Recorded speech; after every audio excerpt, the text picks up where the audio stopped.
E aí galera que assiste a Multi TV Maringá pelo canal 10 da NET, está começando mais um RNX, o seu Ripa na Chulipa, o pequeno programa de esportes aqui da Multi TV Maringá, pequeno espaço onde a gente comenta os assuntos mais importantes do mundo esportivo ao longo da última semana.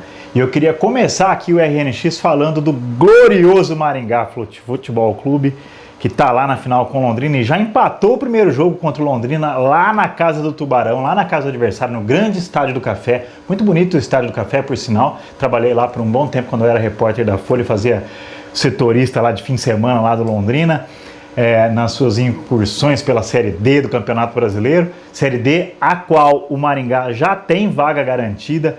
Também a Copa do Brasil, vamos ver como é que vai se sair aí nesses dois campeonatos, nessas duas taças, né? Mas enfim, a gente está falando agora do Campeonato Paranaense e o Maringá tem tudo para levar no que seria uma conquista histórica, um clube absolutamente novo, o mais novo, se não me engano aqui, o clube mais novo a disputar o Campeonato Paranaense aqui desses que estão agora, que disputaram agora a temporada 2014 e já com grandes chances de levar a taça.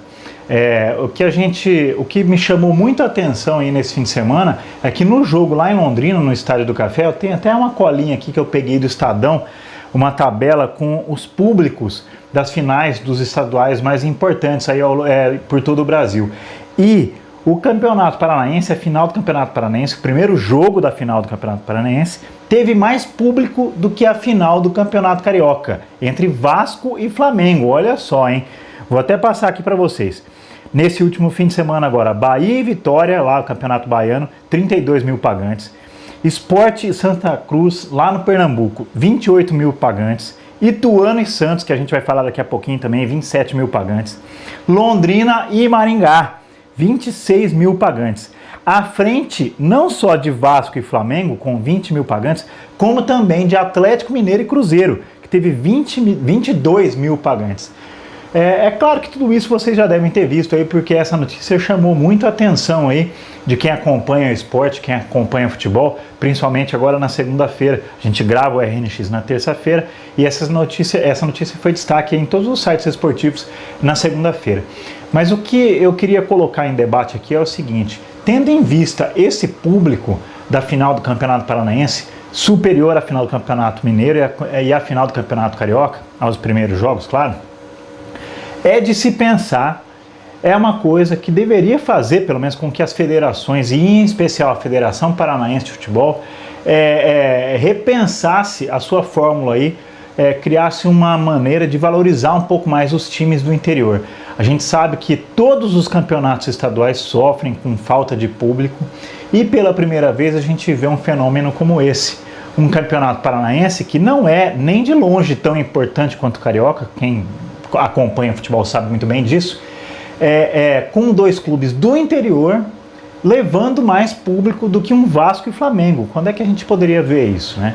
Então, quer dizer, o que isso significa? Significa que sim, os times do interior merecem uma valorização um pouco maior. O que me surpreendeu não foi nem a classificação do Maringá e do Londrina para a final do Campeonato Paranaense. O que mais me surpreendeu foi que nas semifinais, do Londrina contra o Atlético Paranaense e do Maringá contra o Curitiba, não houve nenhum erro grandioso de arbitragem, por exemplo, que pudesse favorecer os grandes da capital. Uma coisa que a gente viu de forma recorrente aí nos anos anteriores.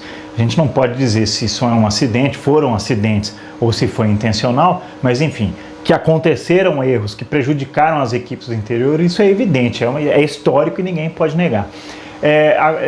E sempre se colocou aí em discussão se isso não era feito propositalmente, justamente para favorecer os times da capital, com a esperança, com a expectativa de que o público seria maior, de que o pay-per-view venderia mais, quer dizer, e esse público aqui do Londrina e Maringá, do primeiro jogo da final do Campeonato Paranaense, mostra que o que aconteceu, pelo menos em 2014, foi justamente o contrário. Então, Federação Paranaense de Futebol, vamos valorizar um pouquinho mais os clubes aí do interior?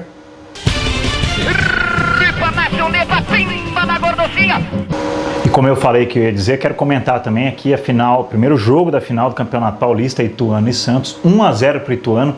O Cícero mandou aquela bola lá para a lua, sabe-se lá para onde, naquele pênalti que o juiz marcou para o Santos ainda no primeiro tempo do jogo. E para mim, esse resultado mostra que esse lance de ficar escolhendo estádio para ter o melhor público, para juntar mais pagantes, lá não tem o efeito exatamente o esperado pelos clubes aí. Primeiro, porque o público do Campeonato Paulista não foi tão superior assim ao público do Campeonato Paranaense, como a gente acabou de dizer. Segundo, porque os 2 jogos vão ser disputados no Pacaembu. Isso porque tanto o Santos quanto o Ituano tinham a expectativa aí de que o público fosse maior do que se os jogos fossem disputados na Vila Belmiro e no estádio do Ituano, respectivamente. O que aconteceu? O Santos, na minha opinião, foi o maior prejudicado com essa história. Por quê? Porque vai ter um segundo jogo agora, também no Pacaembu, quer dizer, campo neutro praticamente, né? Tendo em vista que a torcida do Santos sempre vai ser maior que a do Ituano. O Ituano é um time pequeno, vai ter menos torcida mesmo. Então, independente do Ituano ser mandante ou não, ia ter menos público de qualquer forma. E já perdeu um jogo por 1-0 o Santos. A gente sabe que a principal característica do Ituano é conseguir armar um grande ferrolho na defesa ali, segurar os ataques. Tanto segurou nesse primeiro jogo que esse foi um dos 2 únicos jogos do Santos no Campeonato Paulista em que o Santos não marcou nenhum gol. O outro jogo foi só um empate em 0-0 contra o São Paulo. E agora, no segundo jogo, tudo leva a crer que o Ituano vai ainda mais fechado para jogar num campo em que ele não vai sentir mais pressão do que já sentiu no primeiro jogo. Então, quer dizer, quem foi favorecido com essa história? Na minha opinião, o Ituano.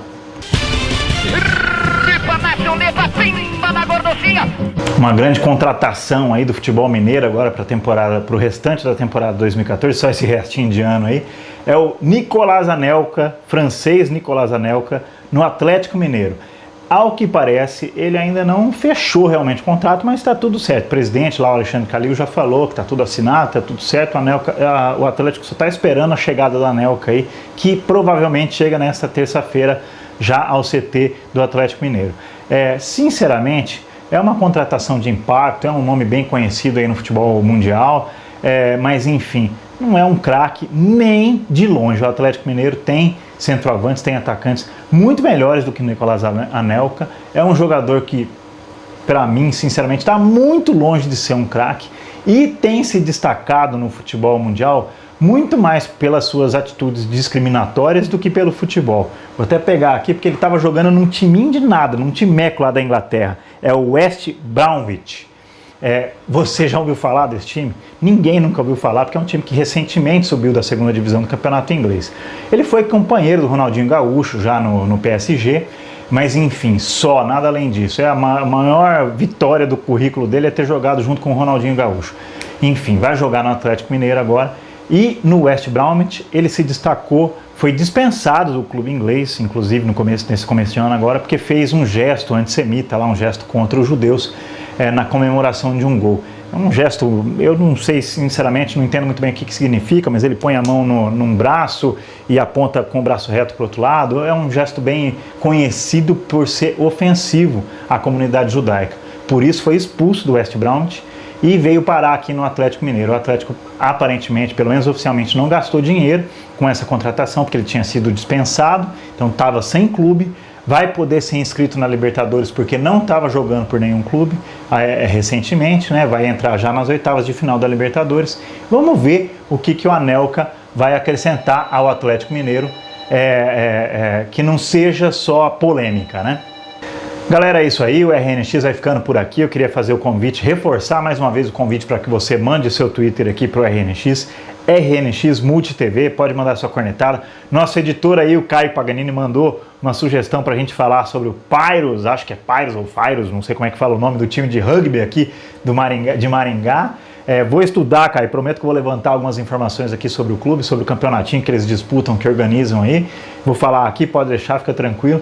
Pode mandar sua cornetada, pode fazer o seu pedido também sobre qual assunto você quer que a gente fale aqui no RNX. Fica à vontade, RNX Multi TV, para você cornetar o apresentador, que é São Paulino, estamos sofrendo aí.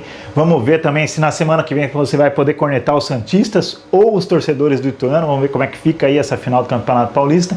E também, obviamente, claramente, se a gente vai cornetar os londrinenses ou se a gente vai permitir que os londrinenses nos cornetem. Vamos ver como é que vai terminar o Campeonato Paranaense.